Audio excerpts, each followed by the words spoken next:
Gender, male, age 26, occupation, programmer. What is leadership? Standing up for what you believe in. Awesome, right? Gender, female, age 28, occupation, marketing. What is leadership? Sticking your neck out when it's the right thing to do. And this is the way it went. Really good definitions. Then I got to the one that, to me, pretty much said it all. Gender, male, age 23, occupation, unemployed. What is leadership? If I knew I'd have a job. Thanks, folks.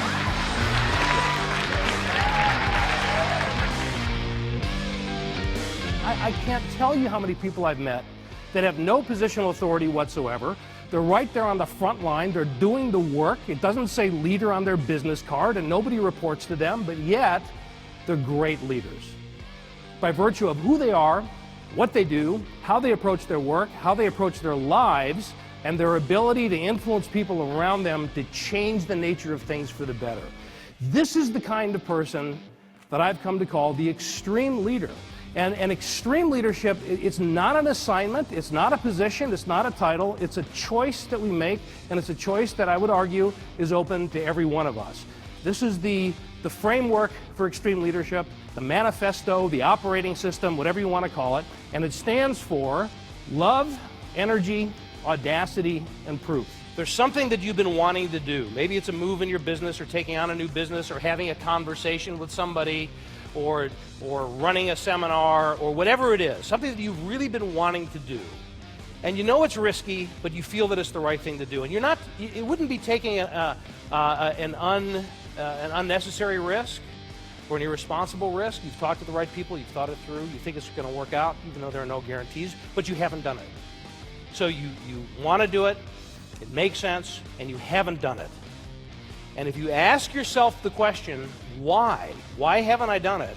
And the answer that you get back from yourself to yourself, the honest answer is because I'm scared to, then that's the reason to do it.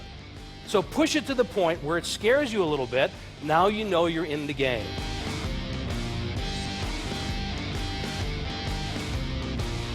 The greatest leaders become the greatest leaders not by calling themselves the greatest leaders, not by shining the spotlight on themselves, not by taking all the credit, but the paradox is that the greatest leaders become the greatest leaders by making others greater than themselves.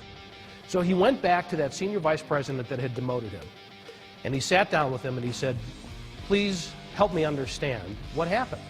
Tell me what I did wrong. And he said originally he went into this guy's office, he thought it was going to be a quick 10-minute conversation, it ended up being a couple of hours. And what he learned about himself was this. Yes, he had built this incredible team. Yes, they had this amazing dynamic of love and teamwork, and yes, they were producing. But outside of the confines of his team, Ken was seen throughout the rest of the company as being essentially a belligerent bulldog. So what I'm going to ask you to do is probably not going to seem natural, but I'm going to ask you to put yourself aside for a bit. Put your own despair aside for a moment and focus your attention on somebody else. Can you find somebody that you work with that you can invest yourself in?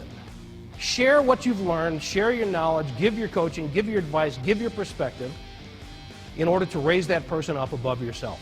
And he started a leadership program, he started a mentoring discussion, he started helping these folks, the numbers started to go up, and he started to get his groove on again. And before he knew it, he was called into another meeting and he was told two things. Number one, the next director position that opens up, you are going to be a candidate for. And number two, we're giving you 5,000 shares of stock vested over 5 years because we want to keep you around.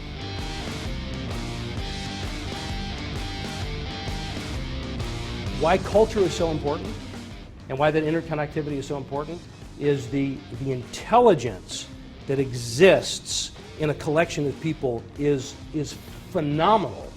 And when you increase the level of interaction, it releases the social capital in the organization. If you want to change a culture, where do you have to start?